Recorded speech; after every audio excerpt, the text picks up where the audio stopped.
So that's why we have to take our time here seriously. Don't waste your time. And that's why the prophet said, you come here, plan as if you're going to stay forever, but you live it as if this is your last day. He is saying, put the intensity in every day. One day is enough to change your life. 1 second is enough time to change your life. So what is our society? Our society is a bunch of grown-up people who were never disciplined enough to overcome that part of themselves that's rebellious to Allah Almighty. And so now they have to be killed, they have to be locked up, they have to be drugged up, they have to be shut down, because now the society from east to west, north to south is in clear disobedience to Allah Almighty. That is the crisis. Unless that is dealt with, unless we turn back to Allah Almighty, that situation will escalate until Allah Almighty becomes fed up and then sends the wrath.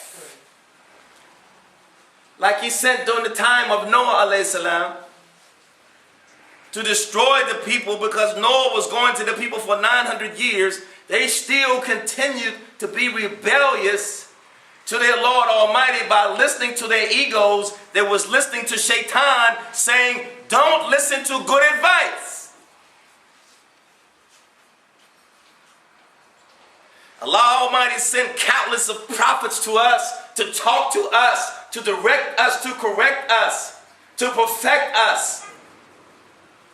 And yet when they came among us, our minds would go all the way in the past or all the way in the future. We wouldn't listen to them. We wouldn't stay present with them, because Allah Almighty is present. And even when we pray, who are we praying to? We standing up, we're looking all around, focused on a point. Our lives, how do our lives reflect? Our lives reflect such disobedience. All that Allah Almighty has put in us to bring us here, our days are filled with nothing. And so we get nothing. If you plant a harvest, if you till the earth and you only plant 5 seeds, just think if 4 of the seeds don't germinate, you only have 1 seed. We have to be workers. We have to work for that harvest. We're so caught up in our minds, which is directed by Shaitan. Our ego reflects our minds, and our minds reflect our ego. And so therefore we never get beyond our minds. And that's why the prophets came, to get us beyond our minds. And that's what someone who is enlightened is someone that has gone beyond their mind.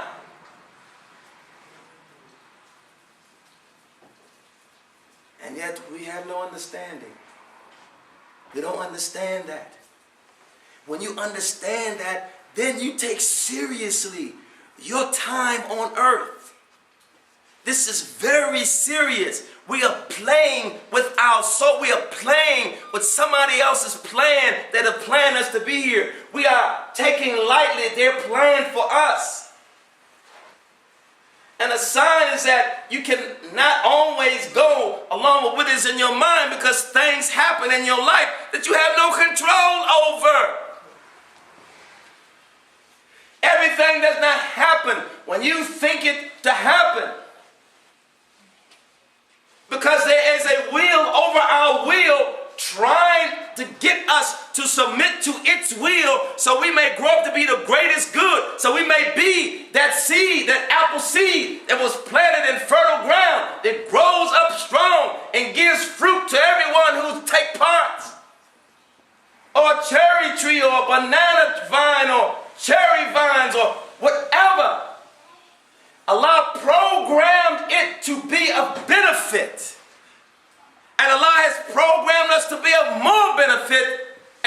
not giving any benefit because we're not taking our existence seriously. We take it lightly till somebody dies. Then we get serious. We start thinking, oh, so-and-so died. What? So-and-so died? You really don't want to go to the funeral because you're sad. But the sadness is for ourselves. It reminds us, you too may one day be in the box. You can't clothe yourself. Someone has to bathe you. Someone has to place you in the ground and pray that Allah Almighty forgive you of what you have done that you did not ask forgiveness for. But if we're taking our time seriously, we take care of that time for now. Those prayers and those deeds go in now for that time.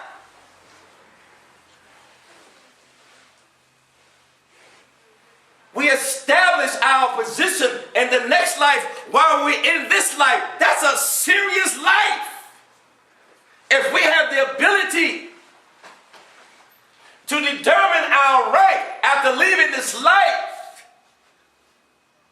this says that this is serious, y'all. This is all the way serious. We're not teaching ourselves and we're not teaching our children. We're only teaching them to eat, drink, and procreate because that's all we do. Animals do that. So we wonder why so many difficulties come on me, so many problems, why I'm so unhappy, why am I so angry, why am I so sad?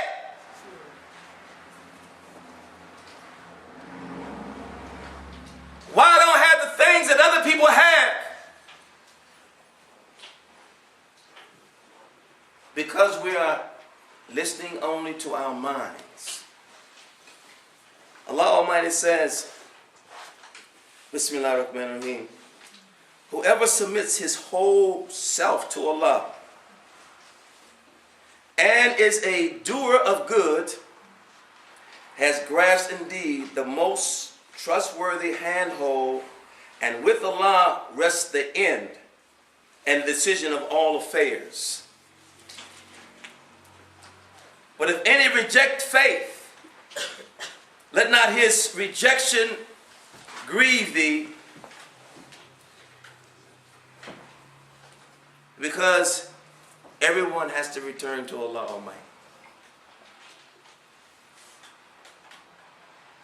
That is the whole point of the prophets coming to us and reminding us of us. Then they always have to be inheritors.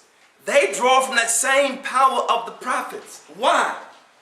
Because human beings are still coming from the spiritual realm into the physical, and Allah Almighty is veiling us with the ego, and He's allowing Satan to whisper to that ego to test us to see who is the best of human beings among mankind. So those prophets, then those inheritors of the prophets are saying, don't be cheated by your mind. Go beyond your mind to your enlightenment so you may know your Lord in your life. So you may have the power that all the prophets had. Even though we are not prophets, we still have that same power. Be intelligent ones. Don't be idiots. Idiots are rebellious people. Intelligent people are very clever. They are enlightened. Because they listen to the message of their Lord for their souls. They take seriously their life.